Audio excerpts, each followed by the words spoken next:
இன்றைக்கி மதுரையிலேருந்து மேலூர் போகிற வழியில் பார்த்தீங்கன்னா தெற்கு தெருவுன்னு சொல்லி நடுவில் ஒரு ஊர் இருக்குது. ஸோ அங்கே தான் இன்றைக்கி வந்து திருவிழா. சாமி பேர் பார்த்தீங்கன்னா மாலுடைய கருப்பு சாமி அப்படின்ற ஒரு சாமிக்கு வந்து இன்றைக்கி திருவிழா. ஸோ வழக்கம் போல் பார்த்தீங்கன்னா இன்றைக்கி ஃபஸ்ட்டு டே. ஸோ அதனால் வந்து திருவிழாவில் வந்து வெஜிடேரியன் தான் போட்டிருந்தாங்க. நல்லா காய்கறி சாப்பாடு. அதில் எப்பவும் போல் வந்து நமக்கு ஸ்பெஷல் உருளைக்கிழங்கு. ஸோ அதில் பார்த்தீங்கன்னா முட்டைக்கோஸு, வெண்டைக்காய் கூட்டு இந்த மாதிரி வச்சுருந்தாங்க.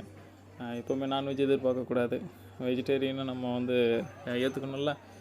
நல்லா பார்த்தீங்கன்னா ஒரு மணக்க ஒரு சாம்பார்னு வச்சுக்கங்களேன். நம்ம வீட்டில் வைக்கிற மாதிரிலாம் சாம்பார் கிடையாதுங்க. இது வேறு லெவலில் இருக்கும். ஏன்னா அண்டாவில் நிறைய பருப்பு போட்டு வைக்கிறதுலாம் பந்தியில் உட்காந்து சாப்பிட்றதுன்றது ஒரு தனியில். நான் கேமரா எடுத்ததுலேயே பார்த்தாலே தெரிஞ்சிருக்கும். நல்ல கூட்டத்தில் தான் நான் உட்காந்துருந்தேன். மக்கள் எல்லாருமே பார்த்தீங்கன்னா சும்மா ஜாலியாக இருந்தாங்க. திருவிழானாலே ஒரு வைப்பு தானே. இன்றைக்கி ஒர்க்கிங் டே வேறு. லீவு போட்டு மக்கள் அவ்வளோ கூட்டத்தில் வந்திருந்தாங்க. ஸோ நீங்கள் பார்க்குறது அந்த குதிரை சாமி இருக்கிற இடம். கீழே பார்த்தீங்கன்னா நெல்லெல்லாம் போட்டு அழகாக வச்சுருந்தாங்க. அது என்ன மாதிரி வேண்டுதல் எனக்கு தெரியல. ஆனால் பார்க்க கண்கொள்ளா காட்சியாக இருந்துச்சு. இங்கேயும் பார்த்தீங்கன்னா நிறைய சிலை இருந்துச்சு. ஸோ பார்க்குறதுக்கு அவ்வளோ அழகாக அந்த திருவிழா இருந்துச்சு. செம சந்தோஷமாக இருந்துச்சு.